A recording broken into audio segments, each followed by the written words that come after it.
आज अगर कोई बेपर्दा घूम रही है, आप समझा तो दियो, सर पे चढ़ के बैठ जाएगी, तू कौन होता है? डर लग रहा, आप समझाते हुए बाखुदा बता रहे हैं। पहले औरत मर्द से डरती थी कि यहाँ चच्चा खड़े, ताऊ खड़े, अब्बा खड़े, इधर से निकल के नहीं जाएंगे। अब ताऊ डर जाए, चच्चा डर जाए, यहाँ औरतें खड़ी है, इधर नहीं आना, इधर से बच के निकल जा। मैं सही बता रहा हूँ। अब चच्चा और ताऊ डर रहा, मौलवी डर रहा। मौलवी पहले मौलवी की इतना अदब और एहतराम था कि मौलाना जहां चला गया, मौलाना जहां खड़ा हो गया, अदब और एहतराम। और जलसे में आने वाले उसमें 50-60 साल के लोग भी होंगे। अगर मेरी बात गलत हो तो खड़े होकर कह देना मौलाना झूठ बोल रहे हो, अभी तौबा कर लूंगा। लोगों, मैंने अपने बचपन में देखा, मैंने, मेरी कितनी सी उम्र है, मैंने अपने बचपन में देखा था कि अगर किसी को अपनी छत पे चढ़ना होता था या पेड़ पे चढ़ना होता था तो ऐलान करता था, हम पेड़ पे चढ़ रहे, छत पे चढ़ रहे, पर्दे हो जाइए। क्यों भाई, तू अपनी छत पे चढ़ रहा, जमाने में क्यों चीख मार रहा? तो इसलिए मारता था, उसे पता था कि पर्दे का माहौल है, अगर मैं चढ़ गया तो मेरी खैर नहीं है, मुझे डांटा जाएगा और हो सकता है कि हजामत भी बना दी जाए मेरी। सही बता रहा हूं। हाँ, तो ऐलान होता था। आज 5-5 मंजिला घर है, अपने टेरिस पे, अपने छत पे चढ़ता कोई ऐलान करता देखा है? अगर कोई ऐलान करेगा तो लोग कहेंगे पागल है ये। निजाम बदल दिया ना तुमने। मेरी बात गलत तो नहीं है ना? अरे मेरे भाई, ये तुम ही तो थे जब तुमने पर्दे का दामन पकड़ा था। तुम्हारी बेटियां हिजाब में रहती थी तो खैर भी तुम्हारे हिजाब का, तुम्हारे पर्दे का अदब व एहतराम करते थे। आज तुमने हिजाब को छोड़ा है, आज तुम्हारे हिजाब को बैन करने की बात की जा रही है। कब की जा रही है? जब तुमने छोड़ा। जब तुमने पकड़ा था तो जमाना तुम्हारे हिजाब का एहतराम करता। मैं सही बता रहा हूं मेरे भाई, जमाना हिजाब का एहतराम करता था, तुम्हारे पर्दे का एहतराम करता था। लेकिन तुमने पर्दा छोड़ के अगर 4 पैसे आ गए ना मुसलमान पर तो बुराया फिर रहा, बुराया समझ रहा, अब तो मैं VIP हो गया। पैसे में ईमान बचाना बड़ा मुश्किल है, इल्ला माशाअल्लाह। मैं सबको नहीं कह रहा, चंद लोग ऐसे भी अल्लाह ने उन्हें पैसा दिया तो उनकी इज्जत भी बरकरार है। मगर मैंने देखा कि अगर पैसा आया तो कुर्ती शलवार से जींस आ गई, पैसा आ गया दुपट्टा खत्म हो गया, पैसा आ गया चेहरे बनने लगे उसमें ब्यूटी पार्लरों में। घर में नहीं बनने हैं, ब्यूटी पार्लरों में। क्यों? मालदारी हो गई, तेरा चेहरा सड़ गया, तेरा चेहरा बेकार हो गया, गरीबी में सही था तेरा चेहरा। और ब्यूटी पार्लर वालों ने भी खूब फायदा उठाया, चेहरों के नाम रख दिए, 50-50 हजार तक का चेहरा बनना। हाँ। और यकीन ना आए तो ब्यूटी पार्लर वालों से जाकर पूछ लेना, दुल्हन का चेहरा 51,000 से शुरू है ब्यूटी पार्लर में। तो मैं कह रहा, या अल्लाह ये क्या कर रहा है भाई, ये तो बता दे मुझे। गर्दन काट के दूसरी लगा के देता है क्या? 51,000 का चेहरा, समझ रहे हैं आप? 51,000 का। हाँ, दूल्हा भी रिगड़वा रहा, दुल्हन भी रिगड़वा रही है। दूल्हा कौन सा काम है? बारात है जो लेट हो रही है, रिगड़वाने में तो लेट हो रही है, दूल्हा ही नहीं आया। अरे भाई निकाल ले इस बारात को, निकाल ले। 12 बज गए, 2 बज गए, करा दूल्हा तो मुरादाबाद में बैठा। बात गलत नहीं है, तहकीक करिए, कर क्या रहा है? रगड़वा रहा है। सही बात है यार, बात चाहे तुम मजे ले लो चाहे हकीकत है। मगर ये मेरे भाइयों, बारातें लेट हो गई, उधर लड़की वाला दिल धकड़ पकड़ हो रहा है, या अल्लाह ये बारात जल्दी निपट जाए तो मेरी टेंशन खत्म हो जाए। 4 बजे बारात लेके पहुंचा और बैठ के टेबल पे कह रहा, वो ये ठंडा डोल बदल के लाओ, ये ठंडा बदल के लाओ। खुदा की कसम, डंडा लेकर खड़ा हो जाओ, 2 डंडे मार के कहो इस बाराती को बदल के लाओ। 4 बजे तू आया, 2 में तू इससे बदल रहा गरीब से। बात हकीकत जमीनी बात बोल रहा हूं मेरे भाई।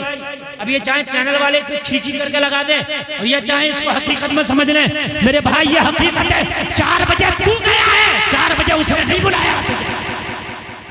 अब कह रहा है तरकारी ठंडी है, इस गरीब को यार क्यों सताया तूने आज?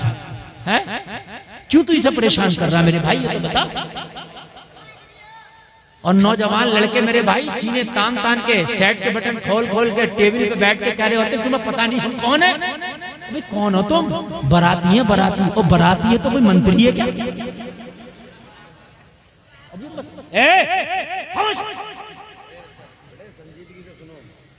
होटल में बराती मेरी रिश्तेदारी में, इत्तेफाक से मैं नहीं जाता हूँ शादियों में। बहुत कम शाद किसी ने देखा, यकीन मानिए बहुत मजबूरी होती है तभी जाता हूँ, मैं नहीं जाता। क्या मौलाना तुम आए नहीं होंगे तो हमारी में मत आना। बात सही तो है, हम तुम्हारी में नहीं जाएंगे, तुम हमारी में नहीं जाओगे, कम लोगों में शादी हो जाएगी। हम यही तो चाहते हैं, हम यही तो चाहते हैं जितने कम हो इतनी शादी अच्छी होगी। हम कब चाह रहे हैं कि 300 बाराती आए हैं, 900 तेरे मेहमान हो, 100-200 लोगों में काम कर करा के अलग कर निकल जा। कहाँ चक्कर में पड़ा, पूरी जिंदगी बाल सफेद हो जाएंगे। इस शादियों में एक से एक बड़ी कर रहा है, एक से एक बड़ी। अब बड़ी किसी से नहीं हुई है, हाँ एक से एक बड़ी कर रहा। अभी मैं आगरा तकरीर करने गया, बोले हजरत 1-1 किलो सोना दिया जाता है। हाँ आगरा में कोई जाकर पूछ लेना, 1-1 किलो सोना, 50-50 लाख की शादियां हो रही हैं। बोले हजरत, तो मैंने कहा इतने का तो लड़का खरीद भी लिया जाएगा, पूरी जिंदगी है। इतने का तो मुकम्मल तौर से खरीद लोगे तो हद हो गई है यार। तुमने मेरे भाई तुम मुसलमान हो, तुमने मुस्तफा का कलमा पढ़ा, तुम्हें आइडियल दुनिया वालों को नहीं बनाना, मदीने वाले मुस्तफा को बनाना। अच्छा एक बात और बता दूं यार, थोड़ी कड़वी तो लगेगी मगर बात सही है। मार्केट में वो माल आता है जिसकी डिमांड हो, मेरी बात गलत तो नहीं है? अब दुकान वालों पे देखना, जर्सी स्वेटर जैकेट जा रहे होंगे और गरम कपड़ा आ रहा होगा, वो ठंडा कपड़ा आ रहा होगा, ये कॉटन लीला, यही बात है कि नहीं है? हम कहेंगे भाई अभी तो तमाम मार जॉकेट रुमाल और ये शार्टर और गरम शॉल ये सब था, ये सब कहाँ गया? कहने लगा जरा डिमांड खत्म हो गई मौसम तेज से। अरे बात है कि नहीं है? अगर नौजवानों खुदा की कसम खा के कहते हो, इस जलसे से कसम खा के उठो कि आज के बाद हम शादी उस लड़की से करेंगे जो वो बापर्दा हो, नमाजी हो, दीनदार हो, इज्जतदार हो। ये जींस पहनने वाले भी अगर ना जाएं पर्दे पे तो क्या? मार्केट में माल वो आता है जिसकी डिमांड होती है। जब तुम्हारी डिमांड जींस की हो गई तो इन्होंने पर्दे को छोड़ा, जींस को अपनाना शुरू कर दिया। इनसे तो तुम जो चाहो वो करा लो, शर्म नाम की चीज नहीं है ना। मैं सही बता रहा हूं, इल्ला माशाअल्लाह, मैं सबकी बात नहीं कर रहा हूं। आज जो कॉलेज में पढ़ने के बाद गैर कलमा पढ़ने वालों से दोस्तियां करके शादियां कर रही हैं, वजह क्या है? दीन की दूरी। वरना कलमा पढ़ने वाली की बेटी गैर मुस्लिम से शादी कर ले, कान खोल के सुन, अगर तूने अपनी बेटी को मोहब्बत रसूल का दूध पिलाया होता, कनीज़े फातिमा की घुट्टी पिलाई होती, तो ये जान तो दे देती मगर इज्जत का सौदा न करती। बेशक बेशक, हक फरमाना, बेशक, बहुत अच्छा। जान तो दे देती मगर इज्जत का सौदा ना करती। सामने से तुम्हारी हिम्मत नहीं है तुम डांट दो, तुम्हारी हिम्मत नहीं है कि तुम डांट दो। लोगों खुदा की कसम में हाथ जोड़ता हूं, ऐसी तरक्की हमें नहीं चाहिए। नौजवानों तुम आज से कसम खाओ कि हमें शरीफ, नेक, नमाजी, परहेजगार, पर्दे वाली लड़की चाहिए, चाहे गरीब हो, हम निकाह उससे करेंगे। तुम करके तो देखो, खुदा की कसम मुआशरा ना बदल जा तो कहना। ये उलमा बैठे ये गवाही देंगे मेरी बात की, अल्लामा अब्दुल कय्यूम साहब बैठे ये गवाही देंगे। मेरे पास फोन आते हैं, इनके पास भी आते होंगे, हजरत दुआ कर दो बेटी का रिश्ता नहीं आ रहा।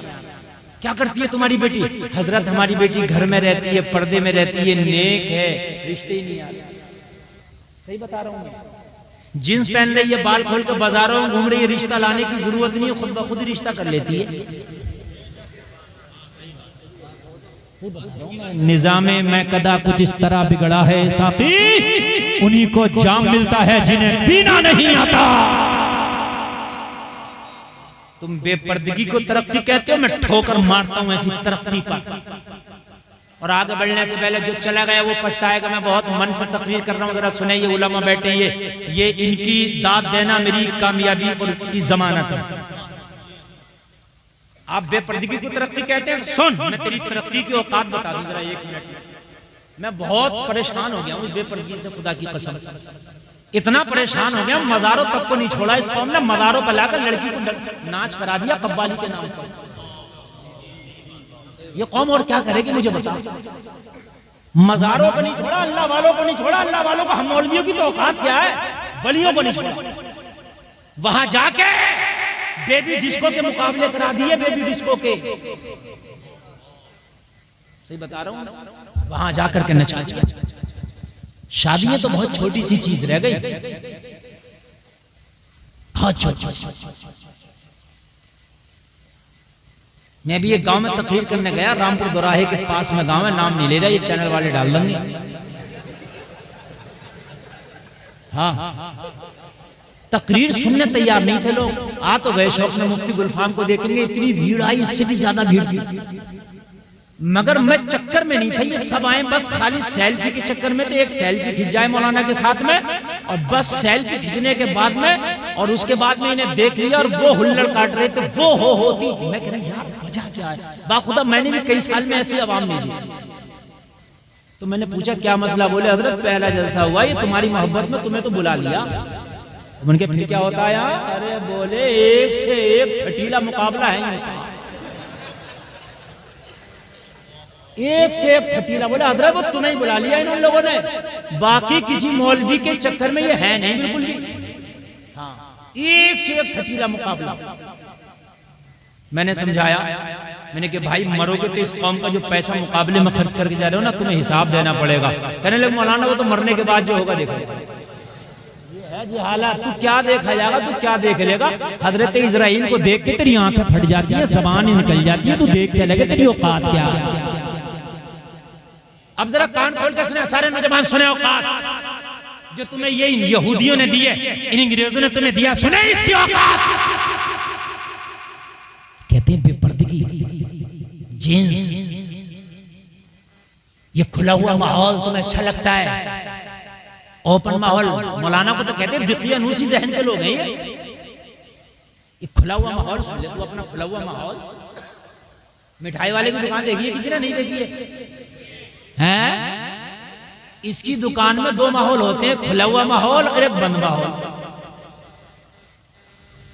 दो माहौल होते हैं, एक खुला हुआ, दोनों को समझ ले, वो तेरे मुआशरे का माहौल है बिल्कुल। उसका एक माहौल है खुला हुआ, काउंटर के ऊपर बर्फी रखी है 500 रुपए किलो की, बड़ी महंगी है।